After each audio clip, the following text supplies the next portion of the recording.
Hey, ladies and gentlemen, how are you? My name is Baxter Wordsworth, and you're tuned in to the EO Zoom.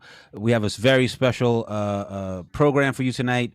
We are going to have a conversation about greatness as it relates to hip hop, music, art, and life between myself, Baxter Words, Ralph G. and Pierre, Keita P, and Rita Pierre. How are you guys?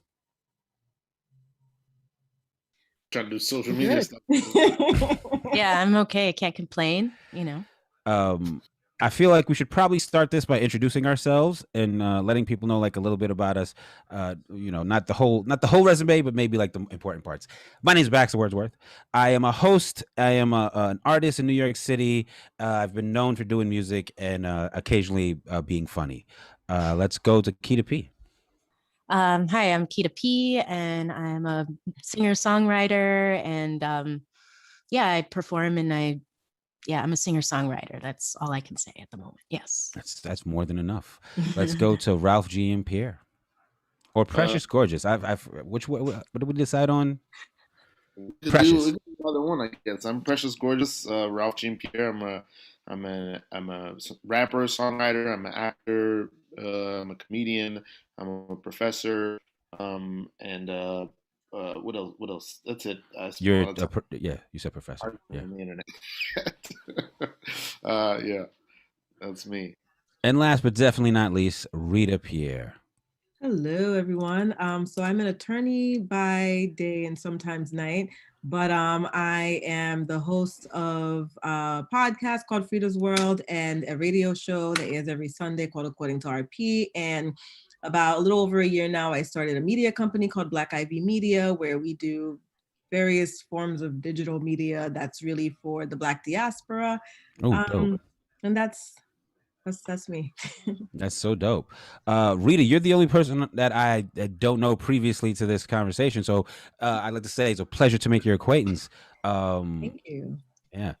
Does anybody have a place they want to start this conversation? If not, I have a suggestion.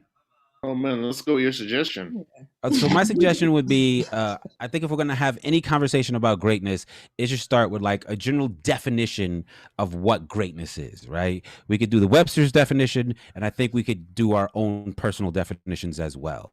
I'll pull up the Webster's definition if anybody wants to go with their own personal definition first. Let's do our personal definitions first, and then we'll go to Webster. Yeah. Oh, I don't want to go first. Someone else. Sorry, I was reading it. I was reading the definition. Don't read it first, because then it's gonna alter your dictionary version. I'm curious. Britannica or something. Yeah. I mean, I didn't get much from the definition either. It was like the act of being great, the quality of being great. Spoiler alert. Sorry, I keep spoiling things. We got it. But yeah, what is greatness? That's the question. Like, what is it to us in our world? Mm-hmm. Just your own personal definition of greatness. I don't know if I actually have one, but I have used the word. There's a lot of words I use I probably don't even know the definition of. Isn't that crazy? But greatness for me, just in my world, is like being able, I think it's somebody who is, if we're talking about greatness in all forms, I just think it's somebody who's emotionally intelligent, who has boundaries, and who's able to say no and feel okay about it, and not feel away as if somebody is staying from them saying no. And also as someone who doesn't hold back their tongue and is very tactful on how they deliver their message, and just walks about the earth trying not to, like, walking into every situation, whether there's harm, in the situation or not, just walking out of the situation, knowing that they have not gone out of their way to cause harm to others. And I think greatness is just like producing whatever it is that you're able to produce, and solidly, and really, I guess that's very vague and just all over the place, but yeah, that's it. No, I think that was perfect. It was very unique, and I think personal to you, which I think will come into play later. I think that's very important that's why I think it's important we define it for ourselves. Does anybody else want to go second? Sure, I can go. I'm a big fan of Urban Dictionary, even though I'm going to give my own personal stake. But Let, I typed let's in, let's do both. I typed in greatness, and Michael Jordan came up. He's an Aquarius. Michael Jordan came up. So apparently that's greatness according to Urban Dictionary. But I think for me, greatness is like being at a place where you're like you accept yourself, right? Like that self-acceptance. Being able to live up to your authentic truth. And I think being able to live up to the expectations you set for yourself. So regardless of what the world might see, the world might not see you as great, but if you feel like you are at a place where you've achieved, what you set out to achieve, or you're at a place where you're at peace, and nothing can bother you, and you feel good, and you feel like you're great, and you're impacting lives, like whatever it is that greatness is for you, whether it's impacting lives or achieving a lifelong goal. I think that overall for me, like that's what greatness is, because it's like kind of like in the eye of not the eye of the beholder, but the eye of the individual themselves. Like how do they view themselves? And if they view themselves in a space where they're happy and they feel complete, then for me that's greatness. That's interesting. Precious, do you want to go last or second or penultimate? I was about to say I should go next, but now I've got to pair my headphones, so somebody else should go while I'm doing that. Someone else. Who else we had? That was me. I'll go. Yeah. So I was thinking about this while you guys were expressing your answers, and I think it's a bit more simplified for me. I think greatness is a consistency in achieving your desired outcome. I think if you are consistent in achieving a favorable or your desired outcome, that produces greatness. Like the greatest Michael Jordan, like he went to win basketball games and consistently did that, right? Like if an artist, if their perspective is to make hit songs and they're consistent at making hit songs, they are looked at as great. If you're a golfer and you consistently, get the ball into the hole, then that's a great goal. You're a great golfer. So I think if you're consistent at achieving the most, maybe not the most favorable outcome, but a favorable outcome in your ambitions, that's greatness. I like. Can agree. Can you guys hear me? Yes, we can, sir. Okay, because I had to switch to these Bluetooth headphones, and I'm not always confident about them. No, you sound crystal clear. Oh, beautiful.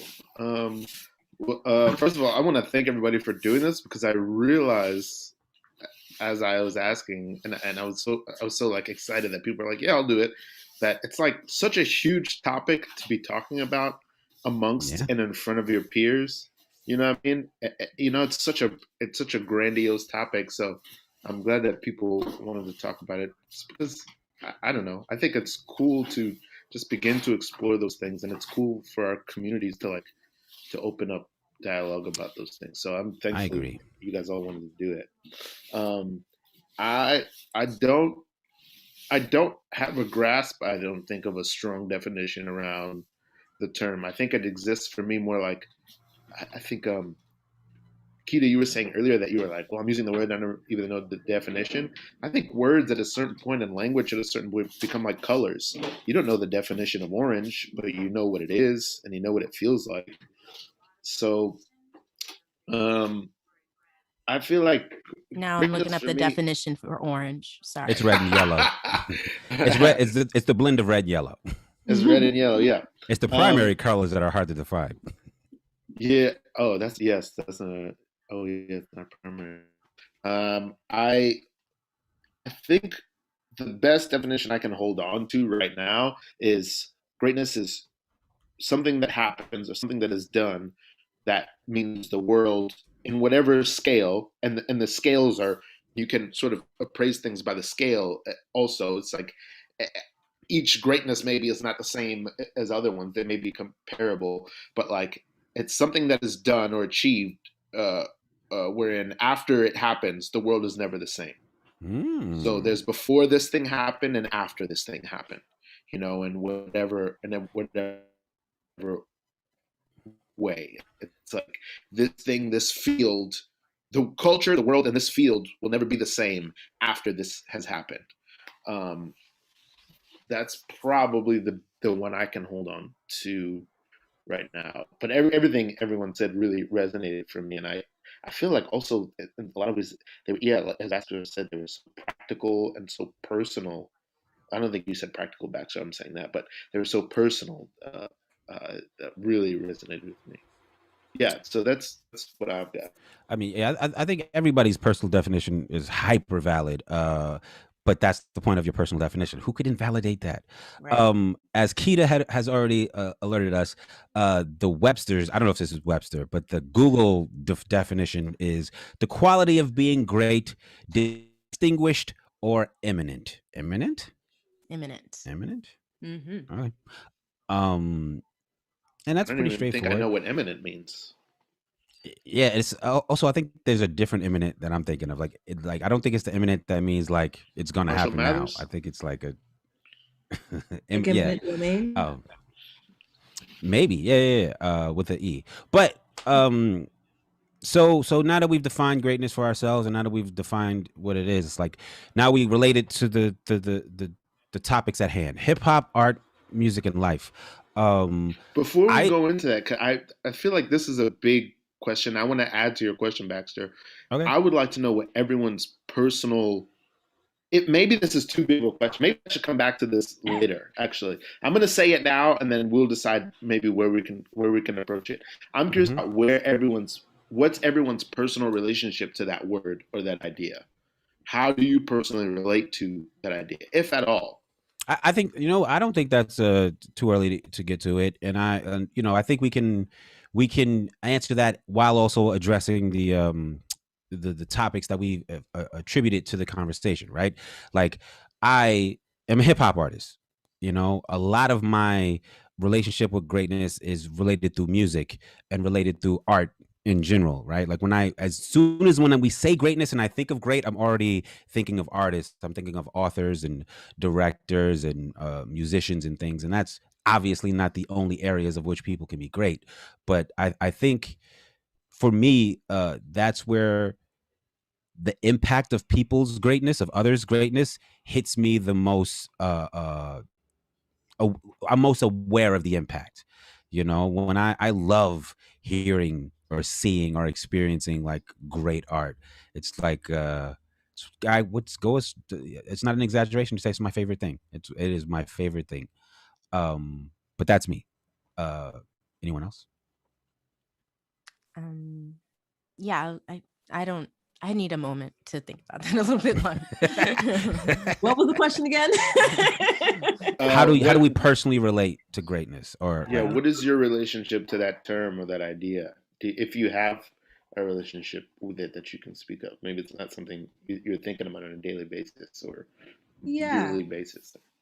I mean, I think varied levels, right? There are different levels to this. Mhm. And Ralph, I don't know if your Haitian experience is the same as mine exactly, but greatness was a measure that was introduced in our lives from birth, probably while in the belly.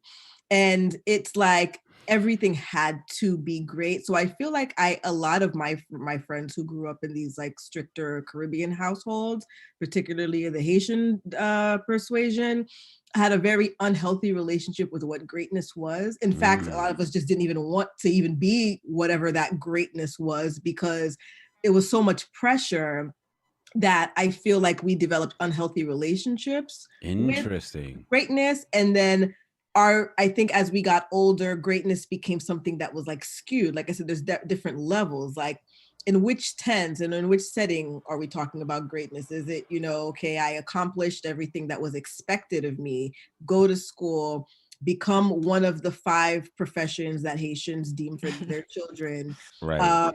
get married, Oh have man, children. yeah. So so being great it was like actually a struggle. Like that's not even something you wanted. I didn't like this idea of greatness because Right. you had to like, but I think as I've broken away from a lot of these strict Haitian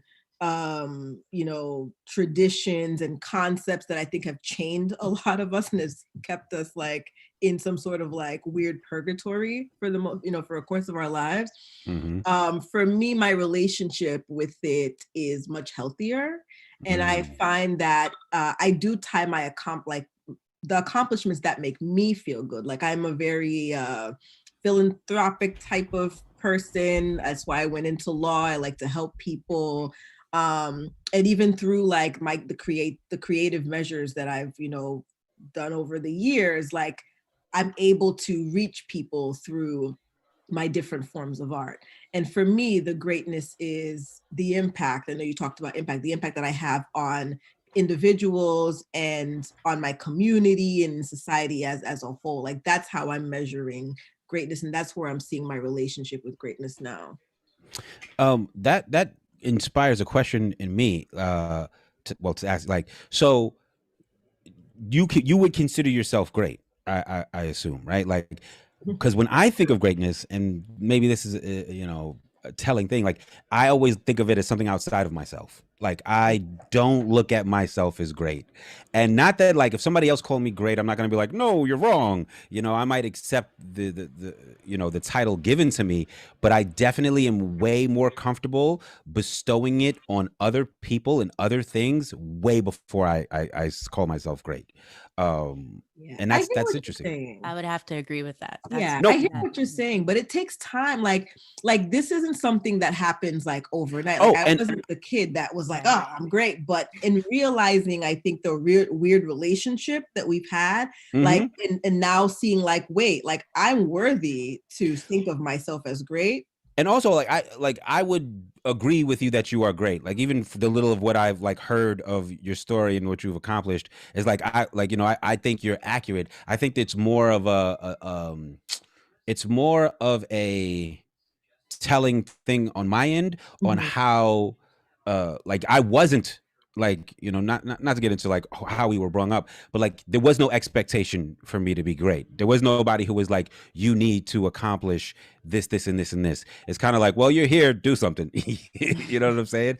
And you're right, there is like to call yourself great, to dare to achieve anything is it's daunting. You know what I'm saying? And it's something that you have to be like ready to like really ready to wear, really ready to like, I guess, embody. But how do you, I mean, Keita already expressed how she felt, but Ralph, what about you? Do you consider yourself great? And like, you guys both come from a Haitian background. Does that mirror your upbringing? Damn, I don't want to jump. I don't want to jump over the previous question before I get to this. That's fair. This is a very important question. I want to say, Keita or Rita, I don't think our upbringings were the same in that way. Even though, full disclosure, I've known Rita most of my life. We went to high school together. I don't think our upbringings were the same in that way because I don't think my parents wanted me to achieve. There was no way that my parents. I mean, I got bad grades all the way through school, and Ruth always got great grades. But there was no way that my parents could put more pressure on me than I had on myself. I think from very young, I knew I wanted to do something, and I don't think I had the words for greatness there, but like the feeling in me was always the same. And, so you think that feeling is innate? You don't think your parents were the people who inspired that feeling in you? Your parents were very. Oh, they're very what? Your parents were very cool. They're very what? They were the cool Haitians. Your parents were like the yeah. My parents are very cool. Like as far as Haitian parents, you're probably right, Rita, because it's very, sometimes I wonder if it's chicken or egg because it's like I knew I was gonna be who I am right now, like as just like a lifelong artist. I knew I was gonna do that when I was 7. I just knew, and there was no breaking me. There was no way of changing my mind. I often feel like if my parents hadn't been cool, if they'd been more militant and tried to restrict me, I would have run away quickly. I would have just left. And so I think my parents relented very early and they're like, this is what this kid's going to do. And for me, it was always like these comic books or these movies or these songs or whatever it was they gave me like these feelings that I was that, and made me feel like, I remember the first time I saw Hook, or the first time I saw Purple Rain, or the first time I heard of, the Fugees or something, and just the feeling that I got, the feeling that you get from something that is great, that would Yeah. stay with me, and I would always be like that. Without knowing the words for it when I was younger, I'd always be like, I want to do that. I want to make that. I want to be as good at that as I Mhm. possibly can be. And so that's just the desire toward it, and the striving toward it has been in me my whole life. Whether I can call myself great or not, that's kind of beside the point for me, because it speaks to a destination, and like I'm really just more excited all the time by like how, oh, what can I do to grow, to get better, to make things that'll be as powerful to others as Goodwill Hunting was to me when I was 11. You know what I mean? Like, how do I do that? How do I, Mhm. or Mr. Rogers, or Hard Knock Life, or whatever it is. Like, how do I do that? I've been obsessed with that my entire life, and I don't think it's probably only gotten worse. It hasn't relented. Um, uh, yeah, I Yeah. would say that's probably my relationship with it. That makes sense. I'll also say, like, while I probably still won't define myself as great by any stretch of the imagination, when I was the most dedicated to art, I think I had like three, like I had this philosophy that all great art required three things. The first thing was that it had to be honest, and that doesn't mean it had to be factual. It just means it had to connect with an honest emotion that other people could relate to. It had to be valuable to someone else besides yourself, like someone out there had to find value in it. And the very last and sometimes most important thing was it had to be entertaining, because honest, valuable, boring shit is the worst. But I feel like all great art had those three components. It was honest, it was valuable, and it was entertaining. And like that was like my what do you call it? Like my barometer by what I tried to achieve with what I was doing. But I don't know. Maybe like I think now like maybe that was a little like maybe there's a fourth thing that I'm not thinking about. We still got to hear from Kita. Did you? Well, I would have to say, all in all, I agree with what you had mentioned earlier, Baxter, about the what did you say? You said something, and forgive me my train of thought, but No, sorry. yeah, this is an interesting conversation. But yeah, you said something about, well, I agreed with you. I remember that. That's one thing. I feel bad. Probably when I said Whatever it was, I Kita, Yeah, said I agreed agrees. with. about not defining myself as great. Yeah, because you did shake Yeah, your head when he said that. Yeah. yeah, I don't necessarily, I mean, I've been told I'm great, and I have moments where I think I'm great, and You are great though. it's only after I perform or something. I never really feel great after doing anything else, like in this world, like at all. So That's super valid.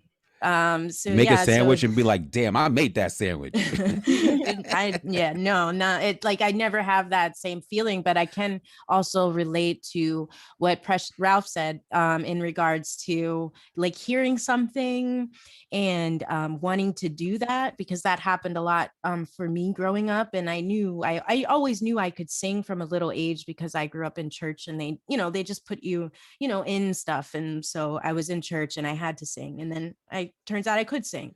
But I Conveniently. yes, convenient. But it is like, it's something for me where I don't, I think I know that I have greatness in me, if that makes sense. And I have those moments, Mm. but Capable of greatness, you might yeah, say.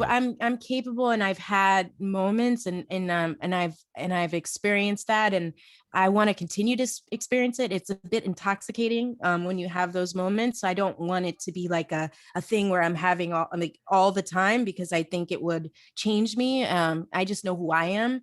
But also relating to what Ralph said, I can remember being little, and what was it? My sister's ex-boyfriend in high school, and I was younger. I was like probably in elementary school, and he was. It's the first time I ever heard that Aquemini album, and he was blasting it in his car. I kid you not. Like I was. That was the first time I was ever exposed to that type of music. It was probably like when I was like 10 or something. But my mind exploded. Like my head exploded listening to it in a great way. And I always think about, you know, that time and that feeling. And to this day, I listen to Aquemini all the time, like at least once a week. It's something's like one of the songs in my rotation. So it's, I mean, there's other artists, but that was like, that's a good one in my memory that I can remember. But yeah, like it just blew me away. And I was like, how, like, you know, and he was just playing it in his car like it didn't mean anything. I mean, he was a teenager, but you know what I mean? And I was like, oh, this is so cool, you know, and like I'm in the back seat and he's probably like her little sister, I'm just trying to date her,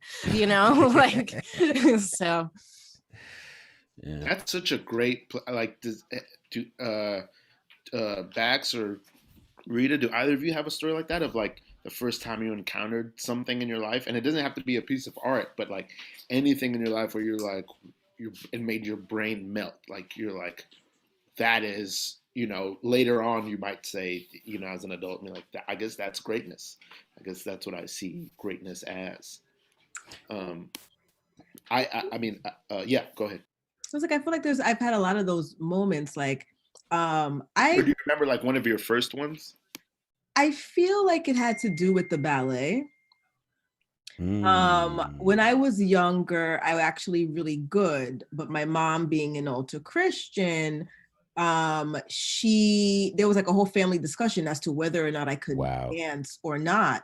And like the teachers and the schools, like I was really young and I remember this, like I loved to dance. Me and my brother, we would break dance. Like I just loved to dance. And then I remember the first time I think the school had taken us to some like ballet or whatever. And like, it like, till this day, when I see the ballet, like it has a full body experience. Like, you know, my heart, my soul, my mind, like everything is like, you can't take me out of that trance. Like that's what ballet since I was a kid did to me, even though I did dance in school plays. My mom never knew I was a dancer till this day.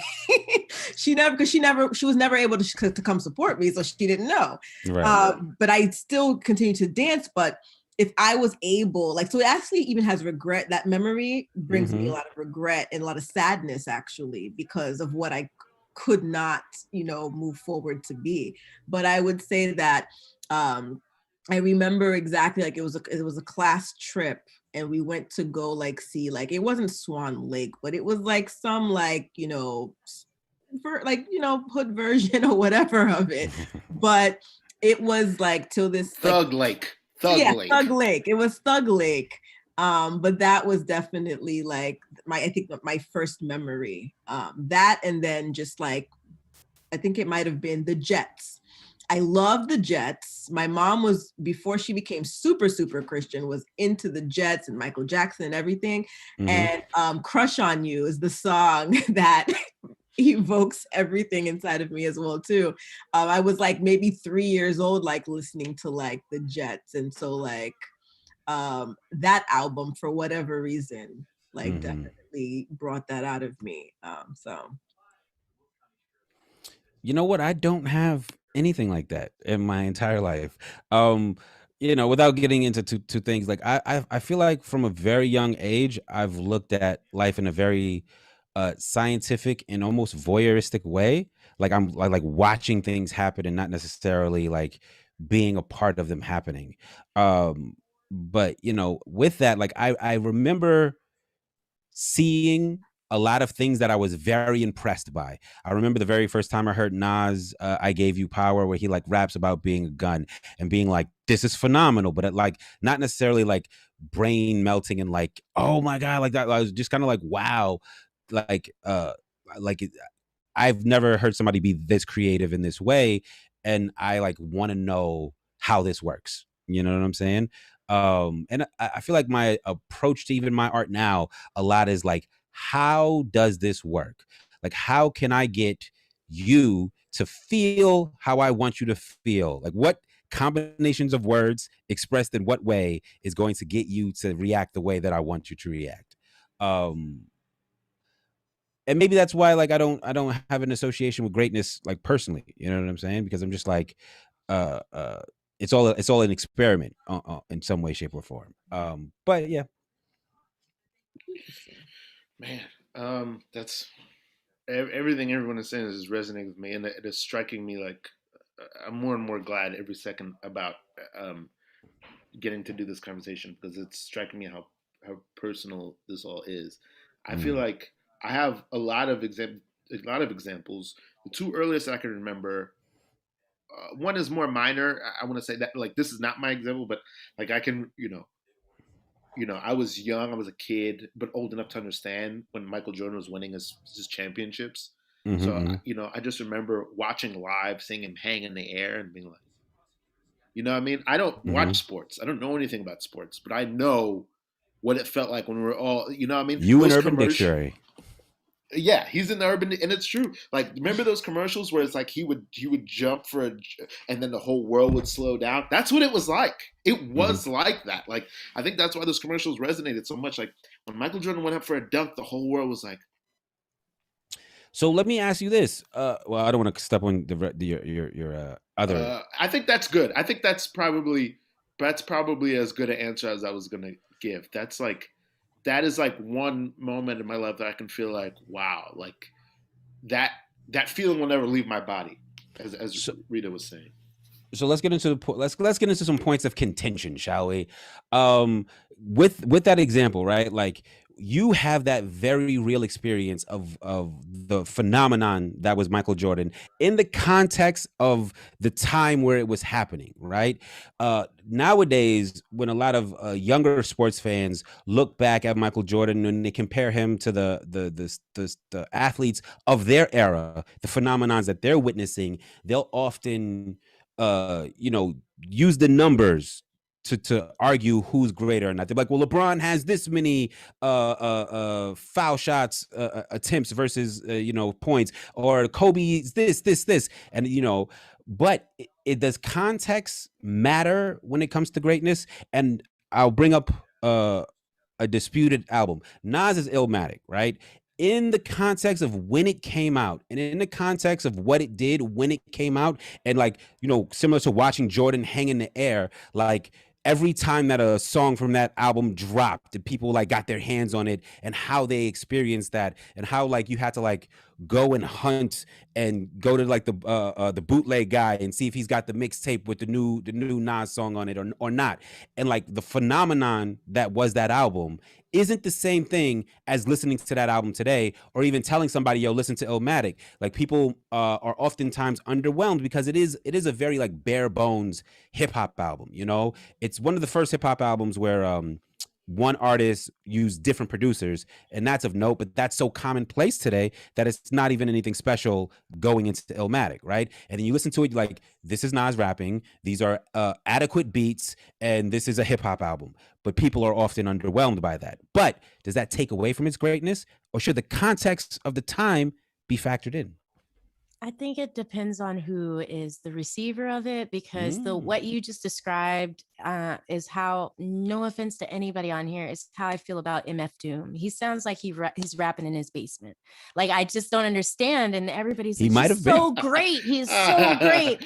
And like, I get it, I guess. But I mean, I don't think he's terrible, but I just am like, I do not get it with this MF Doom dude. Like, I mean, I've listened to his stuff. Like, I've definitely had it shoved down my throat for a good while, and like, I appreciate it, but I'm just like, I don't think this is great. You know what I mean? So I That's do think hilarious, Keita, because I think you and MF Doom have parallel senses of humor. You both have like this dry kind of like, the joke is that you don't get it sense of humor. But anyway, yeah. Cool. But yes, I would just have to say that, like, I think it depends on the receiver, because to be honest, like I think Nas's Illmatic is a great album, but I see what you're saying. But a lot of people think MF Doom and his whole that especially that one track, I forgot the name of it, but he was like talking in a story backwards, and I was like, Nas did the same thing, like, so it's, but I get it. It's like whatever it like feeds your palate as the receiver, like you need something different from me as the receiver a lot of times. So greatness is subjective, is what you're saying. Yep. Does anybody have any perspectives on that? I agree that greatness is. Oh no! I was gonna say I agree that greatness is subjective, but I feel like there are some universal moments when it comes to greatness. I think that there are just certain things though that are like, I don't care what anybody, like, I think the world knows that this moment is great. What, like, can you give some examples of those moments? I think the Michael Jordan example was a good one. But that's what I'm saying. I think as time goes on, there's newer fans who are less impressed by Michael Jordan. They're like, yeah, so what? He's not doing what LeBron did. Like, you know what I'm saying?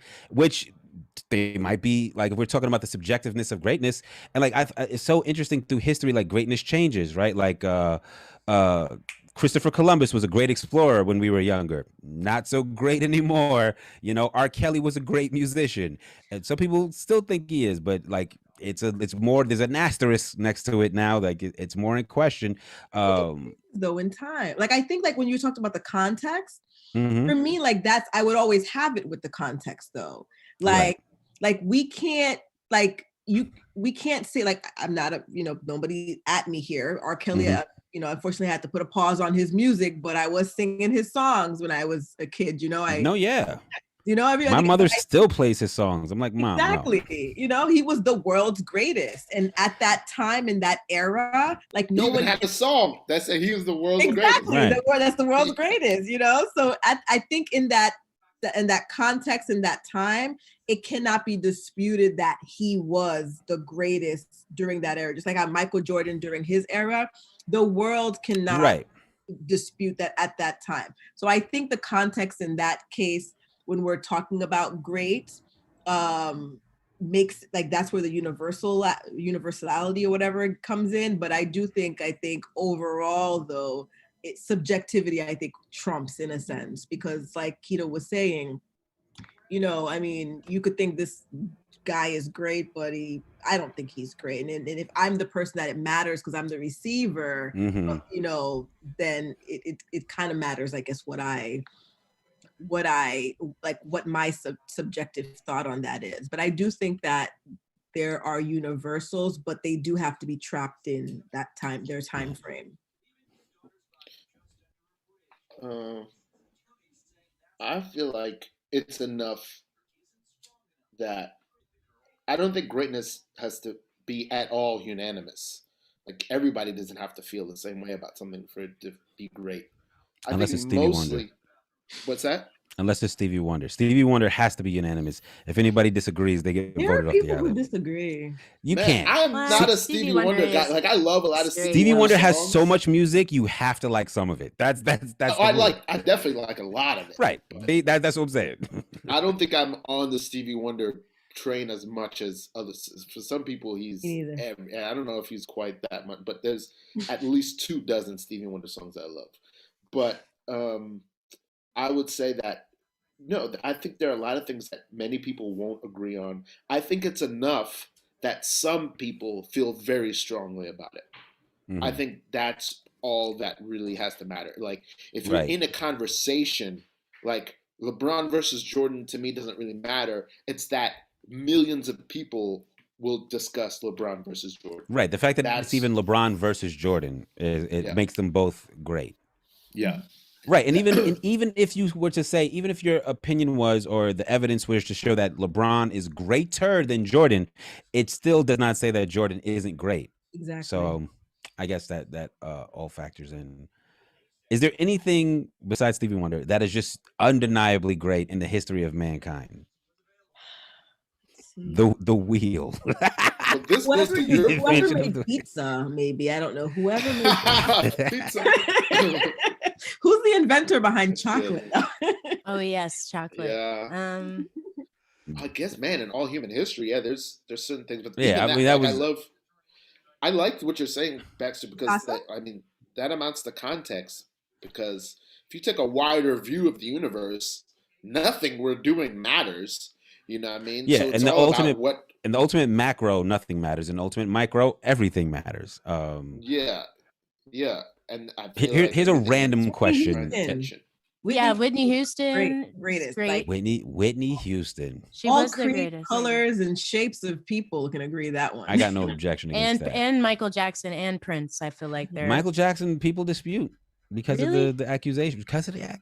Oh yeah, that thing. I don't mean, know. that is But his application. He's so I great. forgot about She it. I forgets forgot it. about About Before Well, he here's- was labeled.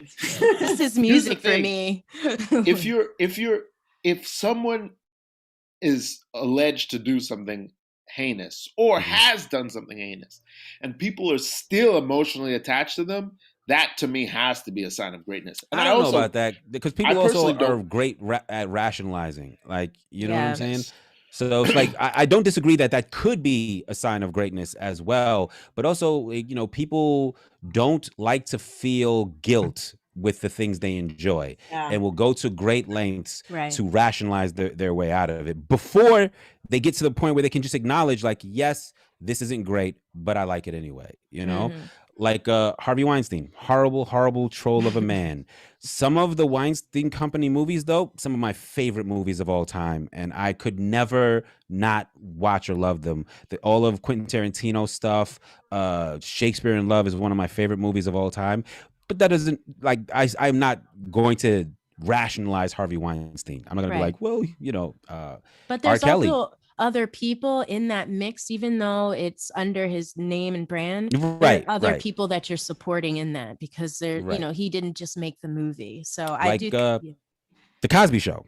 Yeah, the Cosby Show. Yeah. I mean, Oh my God. you gotta separate the art. For me, I'm like, I think it's possible to separate the art from the person, but I know that when it comes to certain, like, again, R. Kelly, it's like if I even am caught dead accidentally playing his music, like, you know, it's over. But I think that, and maybe it's just because it's like a deeper understanding of humans and having maybe greater empathy, sympathy, or whatever, that you can I can at least detach R. Kelly, the, you know, the whatever they're labeling him as now, The Pied Piper of and- R&B, as he calls himself. yes, I'll the say- Pied Piper.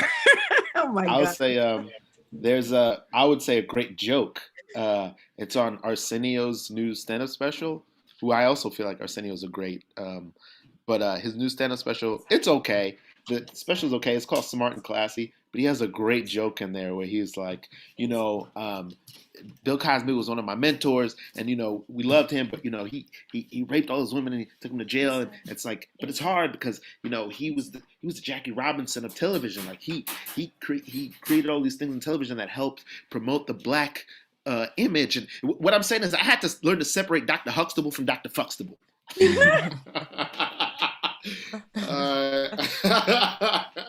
I mean, Oh, and I, you know, I also think, to me personally, I don't even think it's a matter of separating them. I think it's a matter of just acknowledging that this is the same person, you know, and what Yeah. that means. So it's like I can say, like, just being honest, if I'm at a place and R. Kelly's music comes on, I have to deliberately stop myself from enjoying it.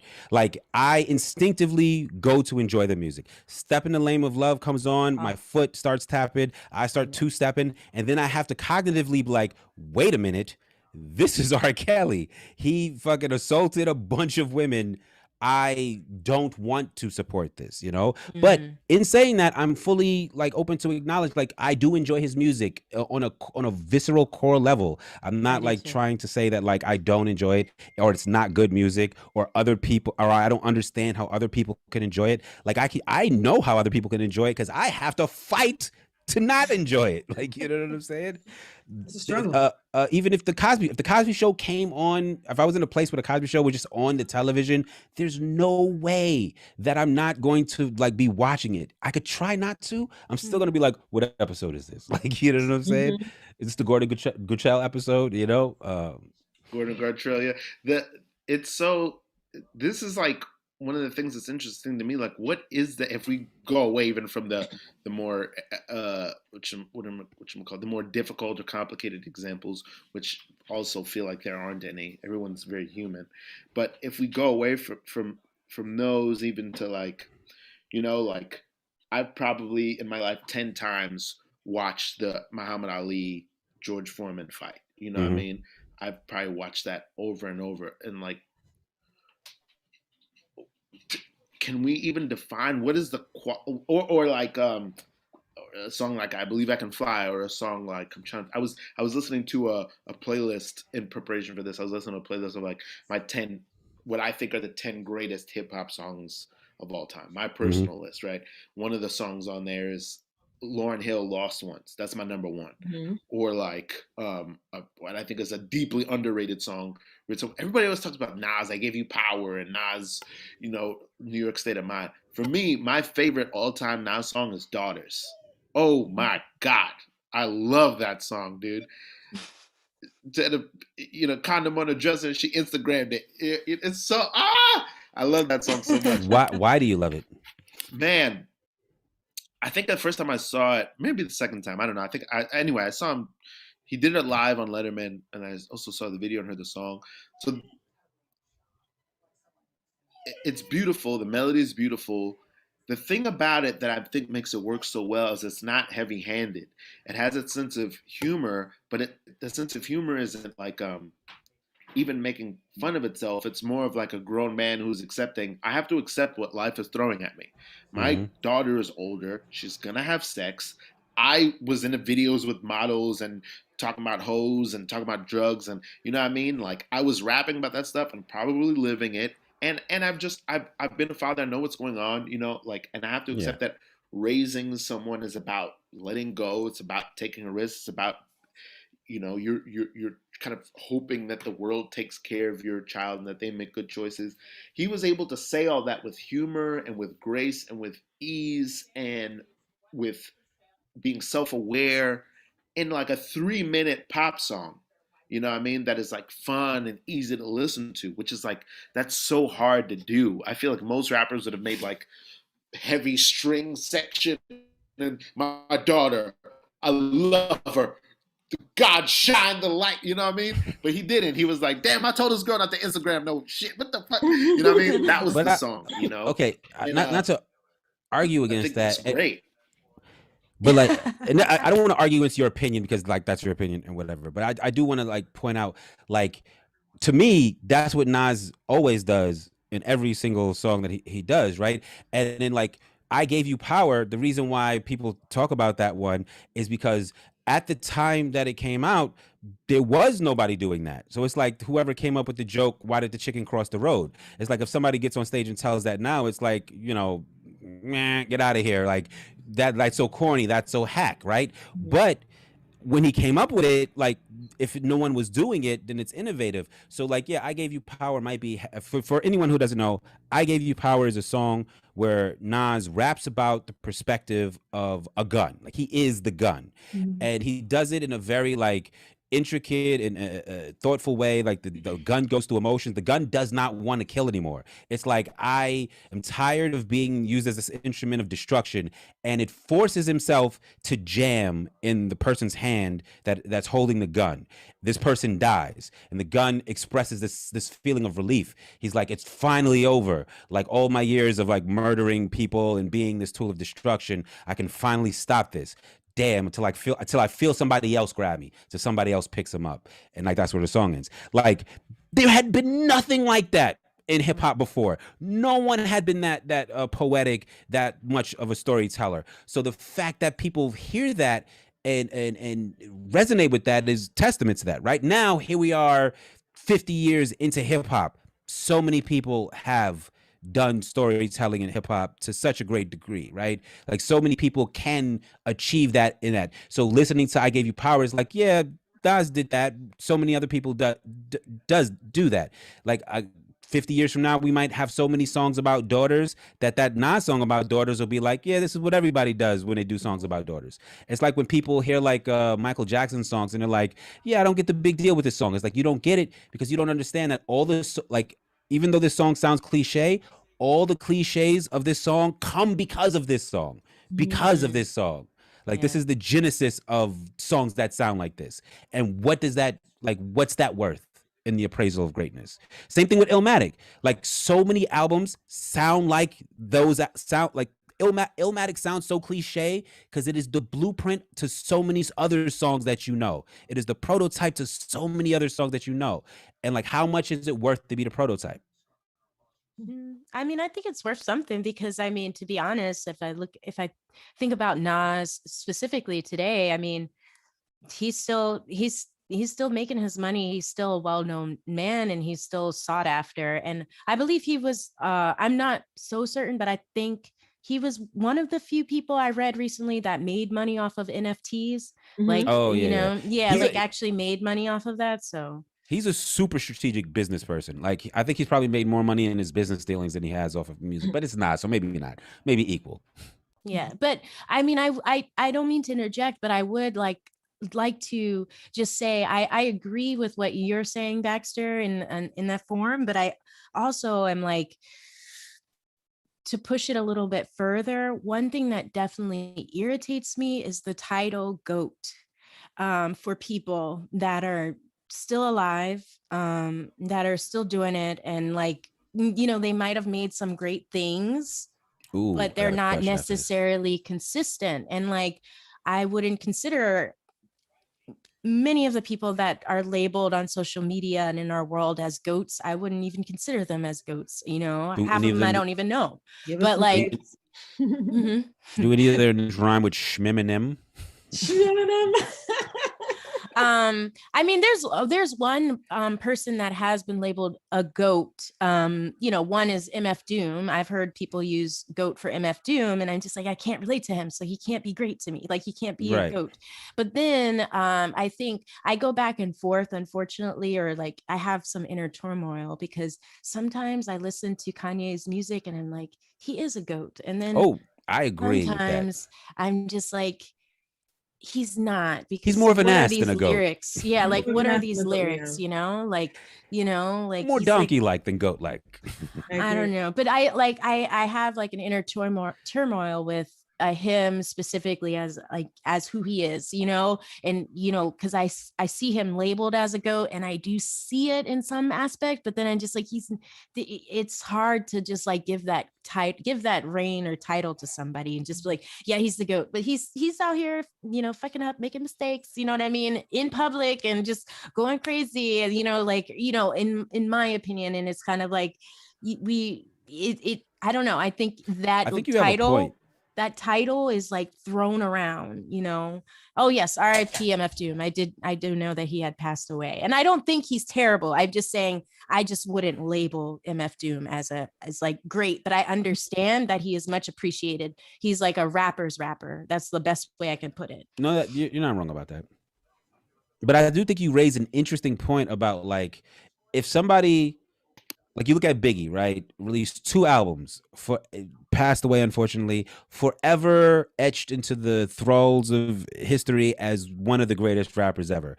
If he would have survived to fall off, to put out garbage albums, would that reputation remain the same? You look at someone like Eminem, who released great albums and was at a very specific point in time touted as the greatest rapper in the game, has not lived up to that in subsequent releases, and every album he releases, for me, sort of tarnishes the idea of his greatness.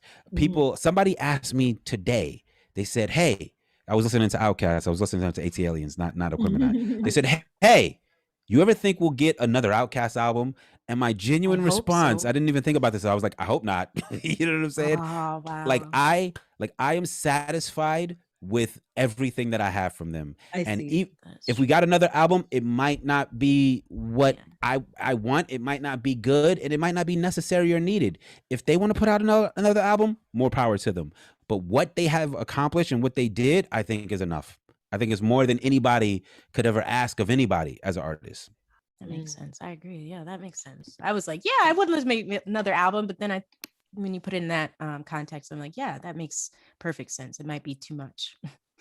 But I did read in the comments, somebody wrote the term GOAT is overused. And I think that's my issue. I think it's just overused and just put out there too many times, you know? Mm-hmm. I feel like it is important to me to distinguish. There's a lot of things that can be considered great, and like so in terms of like let's say like a Biggie, or let's say like an Eminem, or any, or, you know, or in terms of like a Michael Jordan, or in terms of I don't even know, Barack Obama or Martin Luther King, or any Nelson Mandela or Pele or whatever it is. Like I feel like there's a difference between a great career and a great act, or a great, you know, an album can be great, a song can be great, you know, a joke can be great, a special can be great, a movie can be great, a TV show can be great, one episode of a TV show can be great, the whole season of a TV show can be great, you know. There's all kinds of things that can be great, and to me, it's very. I don't even want to get into like separating or not separating an artist from their work, but it's like everything I think can get their own appraisal. You know what I mean? There can be there's songs from artists that I don't care about at all, but I can't live without this song. I just found this song a couple months ago, hosting karaoke. Dreams can come true. No, you didn't. You know you got your head on. You know you got to be strong. Okay. You know what I mean? Yeah. I can't live without that song. What artist is that? Her name is Desiree, right? Yeah. I don't know any of her other songs, but You that don't know song. Desiree songs? I don't know any of the other songs, but that song is a great song. It's great. You know what I mean? Like I can't. You know that when that song comes on, it's like I have a tuning fork. It's like that is a tune to me, and I'm sure other people feel that way. You know, so like, we lost Rita. So you know, it's you know, an album can. I think different things can be great. Whether or not somebody has a great career, like Michael Jordan, before the Wizards, had a great career. You know what I mean? Like, led up to it, got those 6 rings, got out. You know what I mean? A perfect career. Biggie, unfortunately, because of unfortunate circumstances, had a perfect career. Pac had a perfect career. You know, hey, Soz, if you're with us, sorry, Soz, if you're with us, we need to pin Rita back to the screen. Continue. Precious. Oh, okay, yeah. Tim Duncan had a perfect career. You know what I mean? Got his rings right when he was at his peak, or right when he couldn't be useful anymore, got out. You know, and then some people don't. Some people stay too long at the party. But I don't think that takes away that at some moment they were, you know, the pinnacle of their field or the top of their community or whatever it is. You know, I think that's important to note. As much as I don't care about Eminem's albums now, Slim Shady LP to me is still pretty much a perfect rap album. You know, but what makes somebody the greatest of all times? No one has ever explained that to me. We can't know until time is up, right? Like the greatest of all time is like it's such a hyperbolic moniker, you know. People will even say these two are the GOATs. It's like that's not even possible. We can't both be the greatest of all times. Like there has to be one greatest of all time. But you know, I also think you know, I think we all might be on the same page. Like a lot of this, it all has to be taken with a grain of salt. Like there's no definitive great. It's all like what you feel in your heart at the time. Like Precious just said, Eminem Slim Shady LP is a perfect album. I don't agree with that, but I will also say, like, I'm a huge Eminem fan, and I understand the possibility, the validity of anyone who says that. So I don't agree with it, but I don't have any objection as well. Except for Whitney Houston. Oh yeah, Whitney Houston, I think is unanimously as a wait, is Mandela shaking his head? Are you not Whitney Houston? You can. Well, not everybody, I guess. I guess Whitney is Houston. We have a problem. Gosh, I feel like there's like one last. Well, here I want to say this before going. Like to me, I was very and I remain like very happy we had this conversation. One of the things I loved about it, which I didn't expect, was especially at the beginning, was like how for me, like I think everyone became very emotive at the top of this conversation. Like meaning, Mm-hmm. like I think the topic in some ways has like can uh, opens up parts of us that like are very vulnerable. I didn't see that coming. Like to even talk about the topic and then to discuss how you relate to it when you've seen it and what it meant to you, your own personal brushes with it are really they open people up and like I knew somewhere in me, like intrinsically, that this was an important conversation to have, but it wasn't until that was expressed where I was like, "Wow, that really is important." That really, those like, those like moments of a peak experience that people Mm-hmm. have, I think those are really maybe more important than we can even understand. I think those are maybe like this is a question I want to ask: Is it vital is it important in a life to witness greatness? Can you live a life and never witness things that are great and be just fine? Is that important to Hmm. your I don't experience at living? I don't know. Like I honestly don't think that I don't know if I think people would have to even know what greatness is or something to like, you know what I mean, or have it defined for themselves to know they're going without it, if that makes sense. Because if you don't know what it is or and you never experience it, you don't even know what you're missing. In my opinion, and I think of, and I just watched this crazy documentary about Amish people because in my hometown, the Amish people run the market, and so they're everywhere. Um, and it's just interesting because their lifestyle and their culture, like they're in a city where there's people using cell phones and Yeah. technology and all this stuff, but they're there and they're making money off of everybody because they have all the products. They grow their own stuff, they cook, and they have their own products and their own herbs, and they sell it at the market, and they run the market here. And yeah, with them it's just like it's a they I don't know if, like, I believe maybe it's not Amish. I think it might be the Mennonites, but they don't experience music. They don't experience like What? singing. They don't experience any of that stuff, like at all. Like I think the most, if the Amish are near to that here, the most that they've experienced that is in the city when they're selling stuff to Right. people. Like, you know what I mean? They don't, so it's like they might not know. And so for them, being great might be, making sure they butchered that cow so that their whole village and people can eat, and they're like, I did a Right. great job, so you know I think it's like that. And that's the way it is. I don't know. I think that trying to enter it properly, but I guess what I'm trying to say is that I think that I don't think that anybody can actually live without experiencing something that's great. I think somebody mentioned like perspective in there. So again, it's not this necessarily what this universal great is, but I think that even innately, we all have something that we consider to be a measure, whether it's something that we learned through like family, friends, or whatever. But I think that even with the Mennonite thing, like or like the Amish who like that sing like whatever their church hymnals are, but they don't know like music, but because they come in New York City and sing in our train stations all the time. But even with that, somebody can identify like, oh, this woman has a really great voice.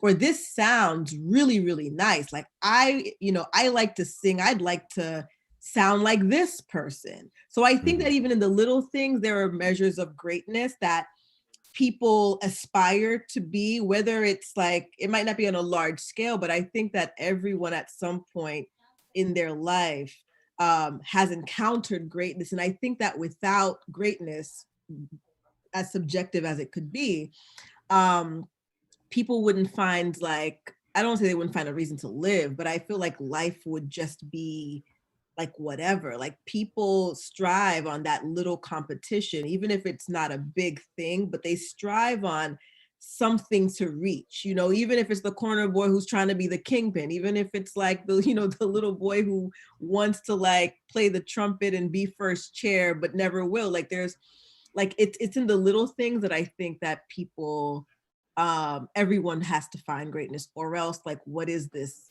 earth, like what are we doing in life? Yeah, I don't think you were too far off by saying like if you if you're unable to experience anything great, like you probably might lose the will to live. I think I think finding things great is tied into your ability to be like impressed, or your ability to like see things from like an eye of like wonder, or in awe.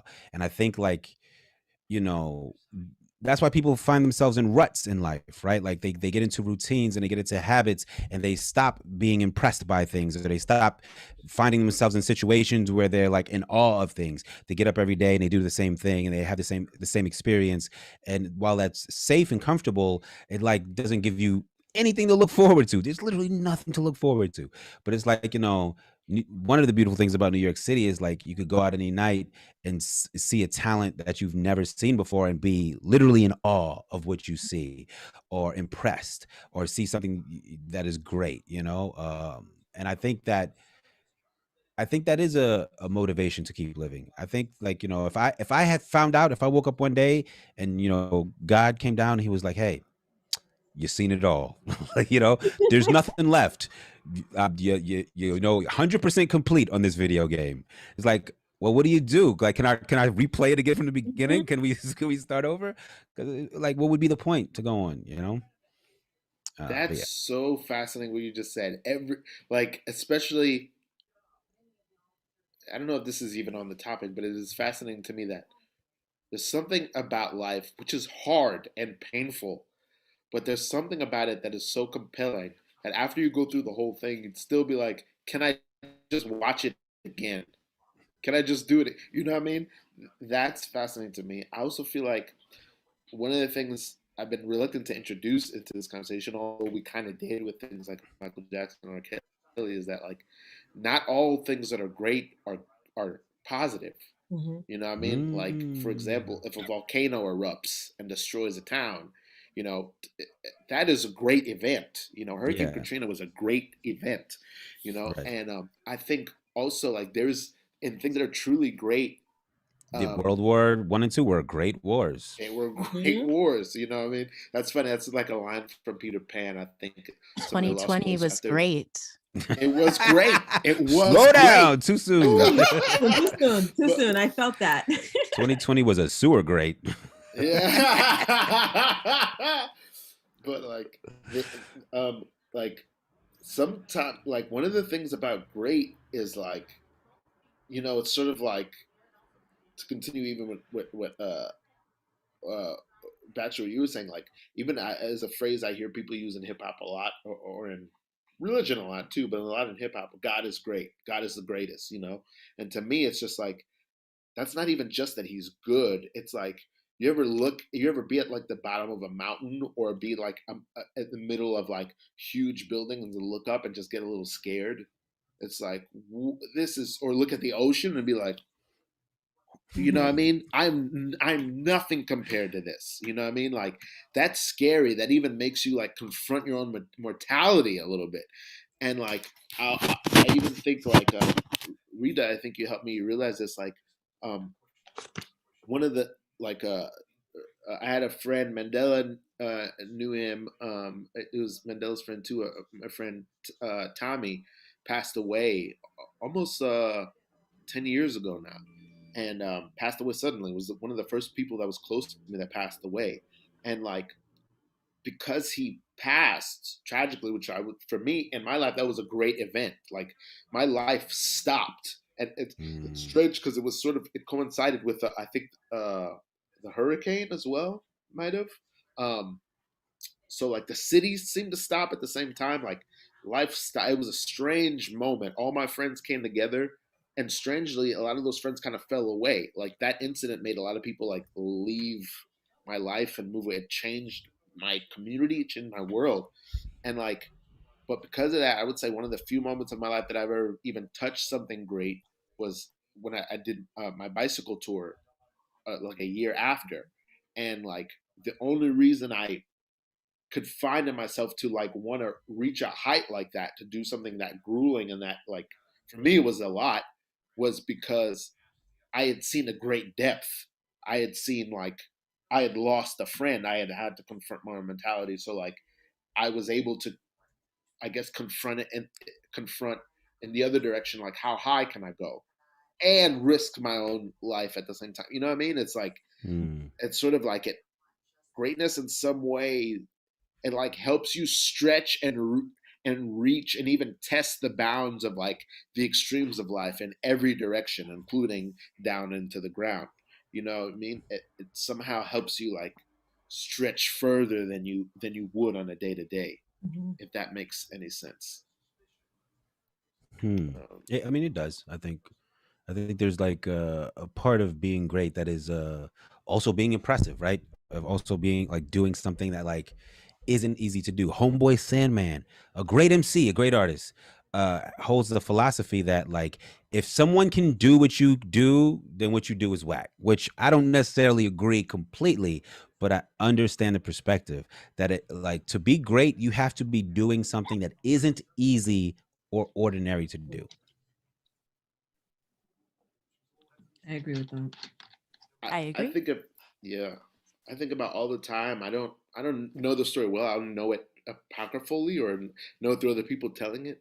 But this idea that apparently what the story is that Nelson Mandela was imprisoned for 25 years by some people immediately immediately forgave them when he was in prison for something that he didn't do, like it was really innocent, and then immediately forgave them for imprisoning him when he was put back into power, pardoned them, and let them be a part of the sort of reconciliation of his people and of his land. And I could be wrong about how I'm telling. And then Mandela's here, who is named after. It could be, Mandela's in the you know. flesh.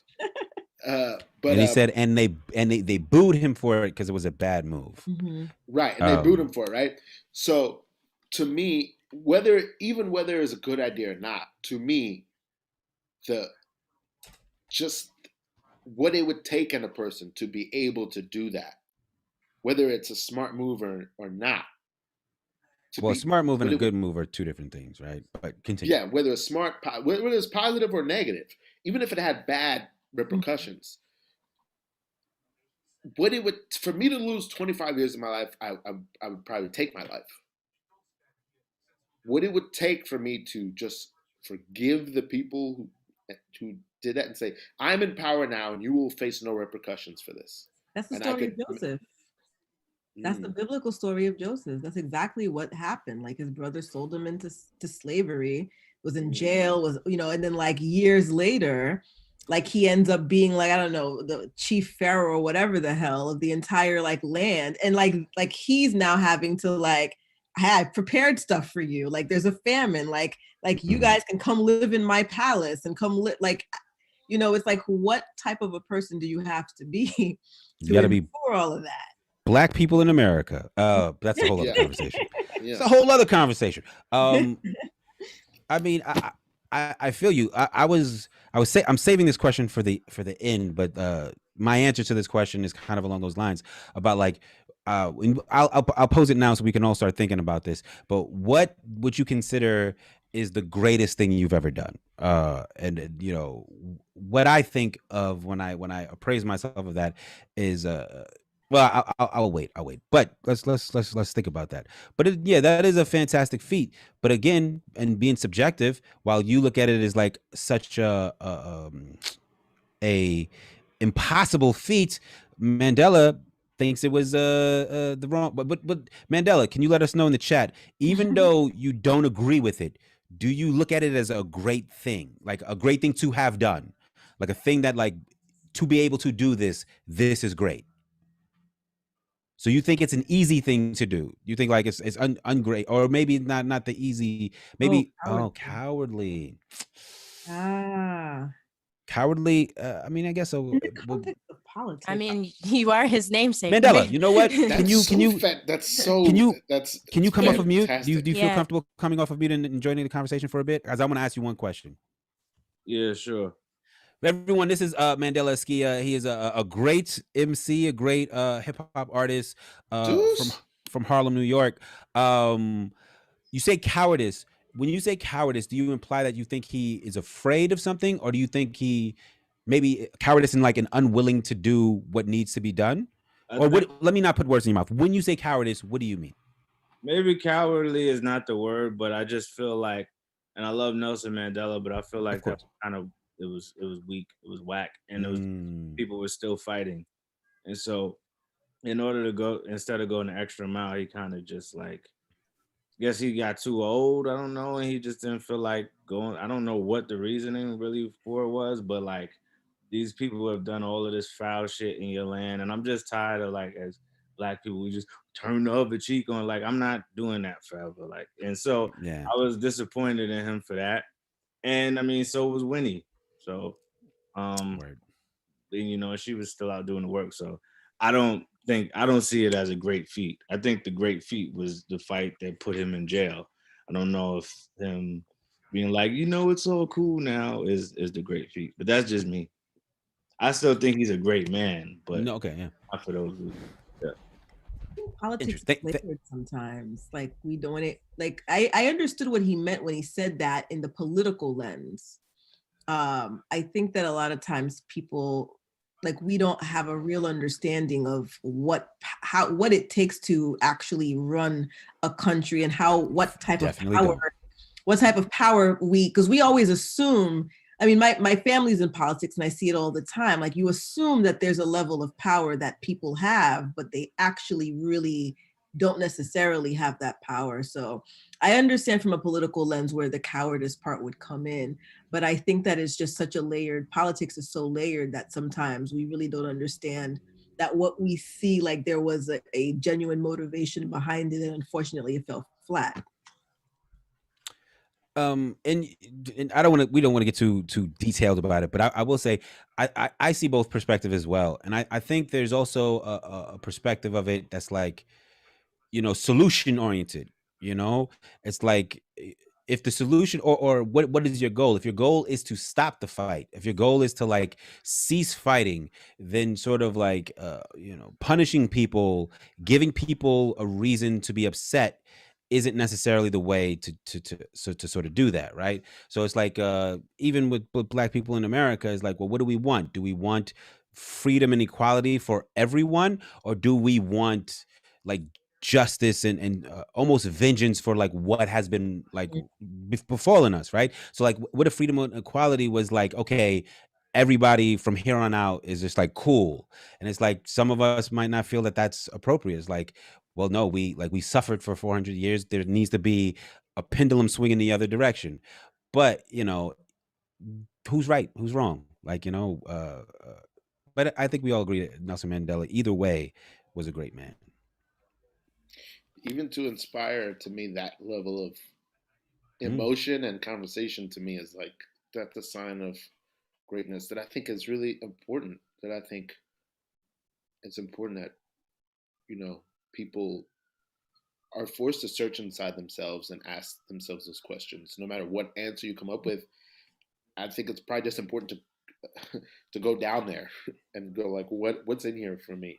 And damn it, Baxter, you asked a great question. I forgot. Yes. Have we ever done something that we think is great? Well, before we do that, I think, you know, we've been on here for an hour and a half. Is everyone okay with like us answering this question and wrapping it up, or do you guys want to keep talking? I'm down for either one. I got no. I need to wrap it up. I have to help take out the trash and stuff, do some chores. It makes perfect sense. So I feel like let's go around. Let's answer this question. What's the greatest thing that we've ever done, or that we feel we've ever done? And then we can like end it on a very positive and strong note. I'll start because I posed the question, get it out the way. I don't know how, but someplace in my life, I think I've acquired a huge propensity for kindness, like, you know, and for my own sake. Like, I try to be as kind as I possibly can in most every interaction, and not for the benefit of the person, but because I want to be kind. And I think that's something that's like I would consider great. Like whenever I see kindness, other people achieve kindness, I think that's like the greatest thing you can do. So, with that said, like I think Nelson Mandela, not. I think that's amazing. I think it's kindness, like a kindness that inspires more kindness. But I would say however I figured that out, I think is the greatest thing that I've ever done. Wow. I feel like that puts my answer to shame. Nah, man, whatever you feel in your heart, don't gotta be like first don't round. gotta be like the greatest thing I've ever done is save an orphanage. Like it doesn't have to be anything like that. I was gonna talk about it one time I dunked when I was in 12th grade. No, no, I've never dunked. I want to say first that I agree that a true act of kindness, every time, because at every moment, like an act of kindness, really, it always costs you something. And I feel like we're in a world, not even in a world. I'm not even talking about society. I'm just talking about living on Earth as a critter, as an insect, as an animal, as an organism. Like everything is trying to kill you. You're being degraded. Everything is trying to take from you, destroy. You know what I mean? At every moment. And so, anytime somebody who is unselfish and gives to another, I think it's like you said, Baxter. It's amazing. It could, sometimes it could bring tears to your eyes to see that. That is greatness for sure. And I will say that unrelated to kindness, I don't know if this is any kindness, but probably for me, the greatest thing I've done so far in my life is probably finishing my one-man show, What Should Be the Fear. Because in order to do that, I had to finish my bike tour, and then I had to do this show. And like for me, wait, before explain to people what your bike tour was, because people might not know what you accomplished. So in 2012, I rode my bicycle around the United States for 8 months, and I performed one-man Shakespeare scenes on the street. So I did like scenes from Shakespeare plays where I'd play all the characters, and I would do that wherever I stopped, and then I would ride off again. Where did you start and where did you end? I started in Tampa, Florida, and I went to San Diego. Then I went from San Diego to Seattle. Then I flew from Seattle to Chicago, and I rode again from Chicago back to New York. But you rode from Tampa, Florida to San Diego? You rode a bike? Yeah, I rode across. That is great. That's fantastic. I was like, Ralph is crazy. That is greatness that does border on insanity, because people hear that, and to Homeboy Sandman's point, people hear how many people could even accomplish. Some other people have done it. But people who were better. How many in the history of billions and billions of people? What, 5? Yeah, it's a rare thing. It's not like something people just every day. I'm going on a bike trip across country. I don't even go down the block on a bike. Like, man, I rode to Williamsburg and I almost died.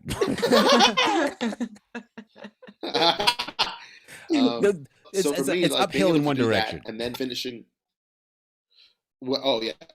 I mean, just even now, I'll avoid riding like the Williamsburg Bridge. It's too much. But I will say that like doing that and then doing the show about that for it took us like years to finish the show after I did tour, or maybe like 6 years. And for me, it was like it wasn't something I thought I could do. Just like the tour wasn't something I thought I could do, and like. I did that tour because I was living in New York. Like I said, I've known what I wanted to do with my life since I was 7, and I was living in New York for all those years. By that time, it was maybe 6 years, and nothing was happening in my career. And then 5 years later, when I was ready to do the show, still nothing was happening with my career. And so it was like that show that I was able to, by myself, not only all these, why I took that trip, everyone I met on the trip, but also do some of the Shakespeare in the show and not bore people for an hour and a half, however long the show was.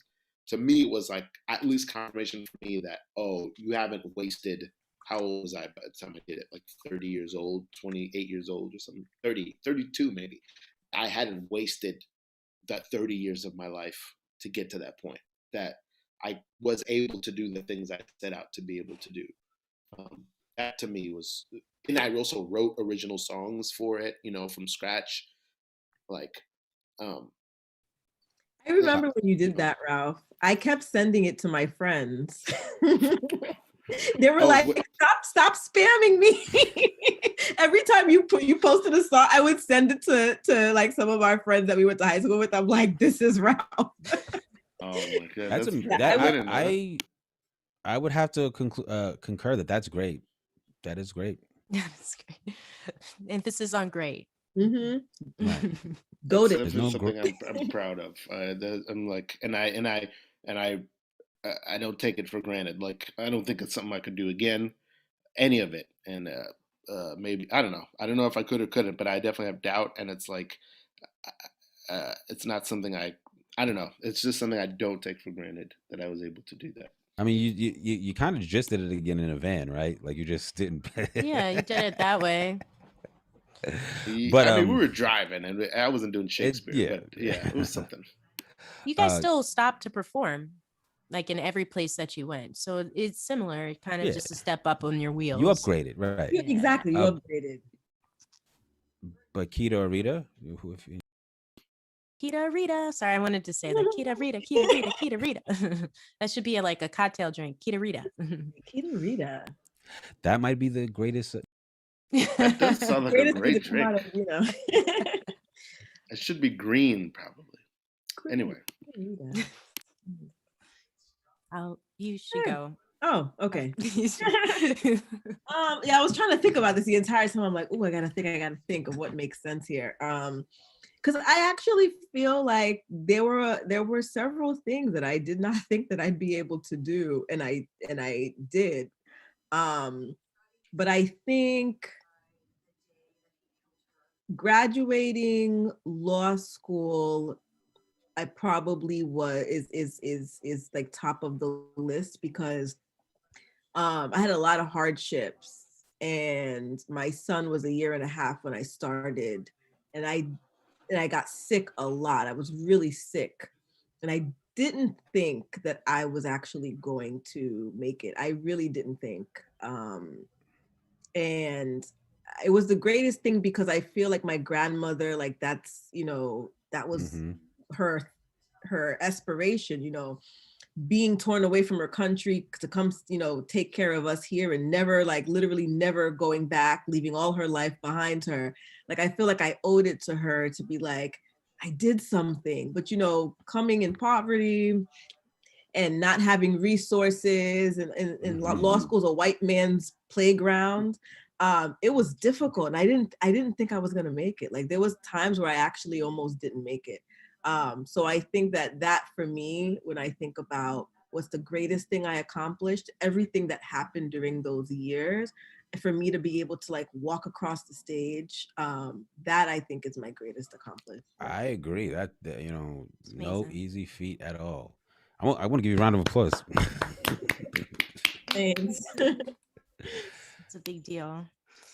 For me, I had to think about it, but I have to say it's similar to Rita in the sense I think there are so many things that I think are great that I have accomplished that I actually never thought I would accomplish. I always had them in my mind, but I look up and I'm like in it, and I'm I don't necessarily notice it until hindsight. And I would have to say one of the greatest, because there's several, but I think this one, it just really struck a chord with me on the inside. And I just had such a, I don't know, I can't describe the feeling I had, but I created an event just for my birthday one year. And my friend let me use her her brownstone.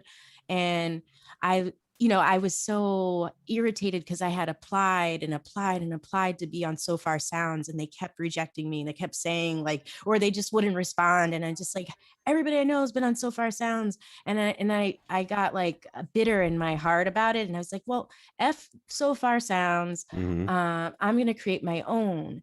And then I started creating this event around my birthday a few years ago. And I looked up, I was sitting down and about to perform. perform, and I was super nervous because it was just an acoustic. It was just me and a whole bunch of people, a whole bunch of Black people, majority, which I was like loving, in my friend's place. And I looked up and I was like, this is my So Far Sounds, you know? And I still remember it to the day, like the food and just the people that came and collaborated with. And yeah, it was just a beautiful atmosphere.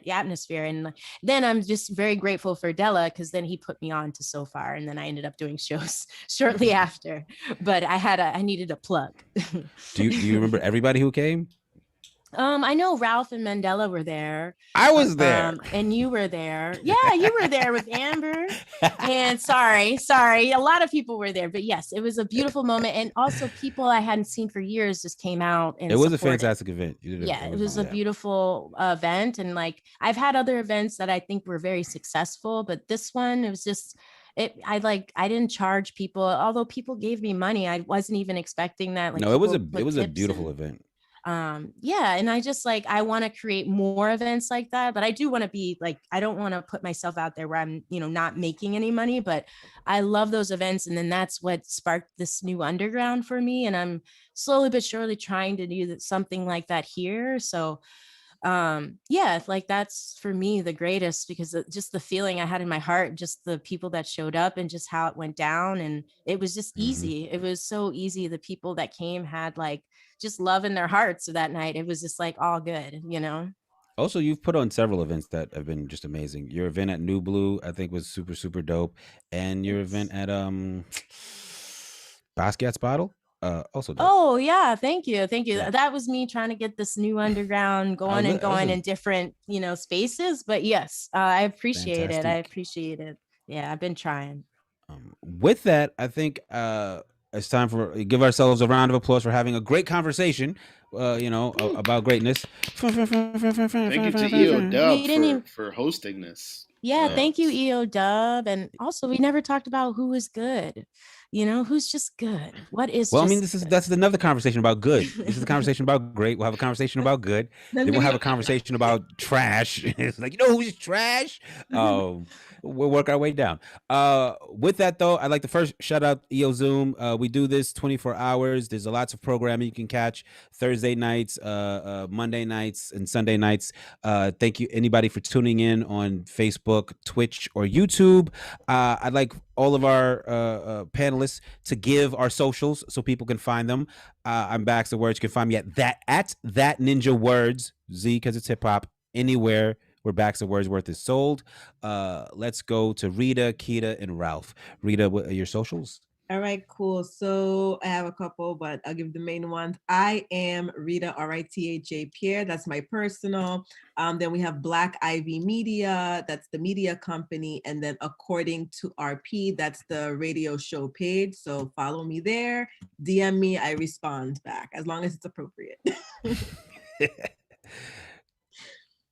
Keita. Oh, I thought it was Ralph. But I actually am not on social media that much, and I really would prefer people just not to even like try to contact me there. But some people still do. You can just find me anywhere though at Keita P Music, all one word. But the best place right now is just my website and just Spotify. If you want to find music, and YouTube, it's just one word, and it's just how it's spelled, Keita P Music. All right.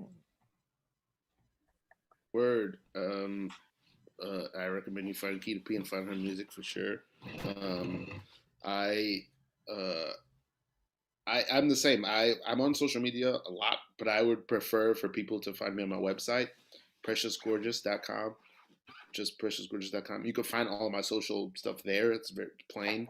It's all there. But all my music, all my videos.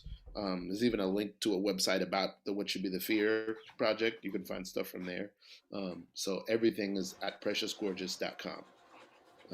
That's where you can find all my stuff. I need to get a website. Me too. With that said, thank everybody for tuning in. Thank everybody for joining in the conversation. Thank Mandela Esquia for adding his opinions. Kai Vase and So's for rocking with us in the chat. Before we step out into the East, the last thing we do is for Vice Versus, we throw up our V's. Thank you guys for tuning in.